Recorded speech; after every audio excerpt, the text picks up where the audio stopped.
الرحمن الرحیم۔ آج کا جو ہمارا ٹاپک ہے وہ ہے انسان اور اس کا ماحول۔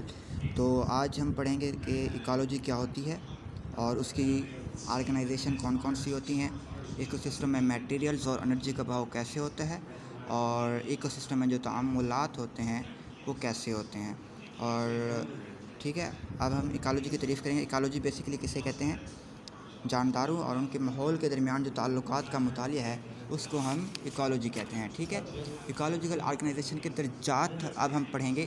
یہ بیسیکلی اس میں ہم نے یہ پڑھنا ہوتا ہے کہ ہیبیٹیٹ کسے کہتے ہیں، اسپیشیز کسے کہتے ہیں، کمیونٹی کسے کہتے ہیں، پاپولیشن کسے کہتے ہیں، ٹھیک ہے، اور ایکو سسٹم کسے کہتے ہیں، بایوسفیئر کسے کہتے ہیں۔ اچھا سر، ہیبیٹیٹ کسے کہتے ہیں؟ آپ کو پتہ ہے کہ جہاں جاندار رہتے ہیں انہیں ہیبیٹیٹ کہتے ہیں۔ اور آپ کو یہ بھی پتہ ہے کہ پاپولیشن کسے کہتے ہیں؟ پاپولیشن کہتے ہیں کہ ایک خاص جغرافیائی علاقہ میں خاص وقت پر بسنے والا ایک ہی اسپیشیز کے جانداروں کا گروہ پاپولیشن کہلاتا ہے۔ اب پاپولیشن مل کے یہ کیا بنائیں گے؟ آپ کو پتہ ہے کہ یہ ایک سسٹم بنائیں گے، کمیونٹی بنائیں گے نا، اس میں کیا ہوگا کہ ایک ہی ہیبیٹیٹ میں رہنے والی اور مختلف طریقوں سے آپس میں تعامل کرنے والی تمام پاپولیشنز وہ مجموعی طور پر کمیونٹی کہلاتی ہیں۔ اور تمام کمیونٹی مل کے آپ کو پتہ ہے وہ ایکو سسٹم بناتے ہیں۔ ایکو سسٹم میں آپ کو بایوٹک اور اے بایوٹک کمپوننٹ آ جاتے ہیں، اجزاء کے تعاملات آ جاتے ہیں، جس سے ایکو سسٹم وجود میں آ جاتا ہے، اور ایکو سسٹم مل کر بایوسفیئر بنا دیتے ہیں۔ ٹھیک ہے، اب ایکو سسٹم کے آپ کو پتہ ہے کہ دو اجزاء ہیں، ایک ہوتا ہے بایوٹک اور ایک ہوتا ہے اے بایوٹک اجزاء۔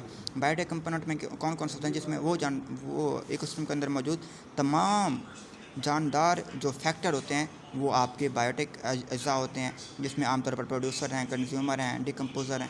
جبکہ اے بایوٹک کمپوننٹ میں کون کون سے ہوتے ہیں؟ بیسیکلی جو بے جان فیکٹر ہوتے ہیں، جیسے کہ آپ کے پاس ہوا، روشنی، مٹی، ٹھیک ہے، اور یہ آپ کے ہیں۔ اور آپ کے پاس اگر پروڈیوسر کی بات کریں تو پروڈیوسر بیسیکلی کسے کہتے ہیں؟ وہ آٹوٹرافس ہوتے ہیں، انہیں بیسیکلی یہ اپنی خوراک خود تیار کر سکتے ہیں۔ جبکہ کنزیومر کسے کہتے ہیں؟ یہ آپ کو پتہ ہے کہ ہیٹروٹرافس ہوتے ہیں جو اپنی خوراک خود تیار نہیں کرتے، اور حالانکہ یہ خوراک جو اپنا انحصار کرتے ہیں وہ پروڈیوسر پر کرتے ہیں۔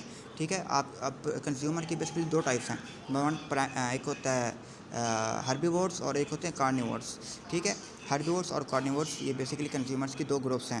اب آپ کو پتہ ہے کہ ہربیورس بیسیکلی یہ مویشی، ہرن، خرگوش، گھاس کا ٹڈا، یہ بیسیکلی پودوں کو کھاتے ہیں، جسے ہم پرائمری کنزیومرس بھی کہتے ہیں۔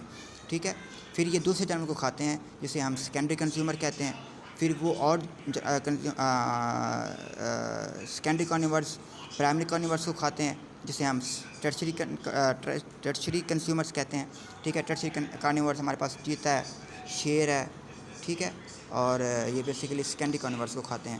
ڈیکمپوزر سے کہتے ہیں، ڈیکمپوزر بیسیکلی کہتے ہیں وہ پودے اور جانور، وہ مطلب حشرات یا ریڈیوسرز جو مردہ مادوں کے پیچیدہ آرگینک کمپاؤنڈ کو سادہ کمپاؤنڈ میں توڑتے ہیں۔ مثلا آپ نے دیکھا ہوگا کہ یہ جب آپ مردے کو قبرستان میں دفنا کے آتے ہیں تو وہ کچھ دن بعد وہ گل سڑ جاتا ہے۔ ٹھیک ہے، وہ بیسیکلی ڈیکمپوزر نا اس کو ڈیکمپوز کر دیتے ہیں، اس کی باڈی کو اس کے ڈائجیشن کر دیتے ہیں، جس سے وہ گل سڑ جاتی ہے، اور اس کی ڈائجیشن کے بعد جو اس کے پروڈکٹس ہوتے ہیں وہ اپنے استعمال میں لاتے ہیں اور اس سے خوراک حاصل کرتے ہیں۔ ٹھیک ہے، اس میں اندر بہت سے بیکٹیریا وغیرہ آ جاتے ہیں۔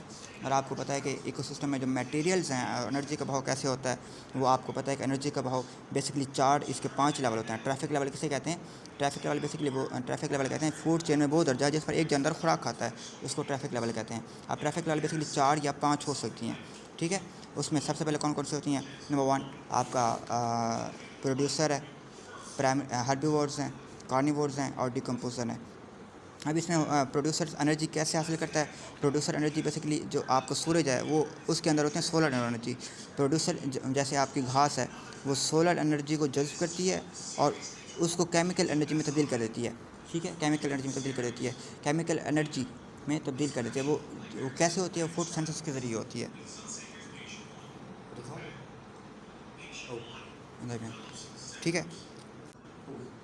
ٹھیک ہے، وہ فوٹو سینتھسس کے ذریعے پروڈیوسرز اپنی سولر انرجی کو سورج سے حاصل ہونے سولر انرجی کو کیمیکل انرجی میں تبدیل کر دیتے ہیں۔ پھر اس کے ہربیورس پروڈیوسر کو کھاتے ہیں، اس کے جو پروڈیوسر کے جو انرجی تھی وہ ہربیورس کے پاس چل جاتی ہے۔ پھر کارنیورس کو ہربیورس کھاتے ہیں، اس کے اندر جو کیمیکل انرجی تھی وہ کارنیورس کے پاس چل جاتی ہے۔ پھر کارنیورس کو جب ڈیکمپوزر کھاتے ہیں، اس کے اندر جو انرجی تھی کیمیکل انرجی تھی وہ ڈیکمپوزر کے پاس چل جاتی ہے، اور جس سے یہ ایک سائیکل چلتا رہتا ہے، اور اس انرجی کا تبادلہ اور ذخیرہ کرنا، خرچ کرنا تھرموڈائنامکس کہلاتا ہے۔ اللہ حافظ۔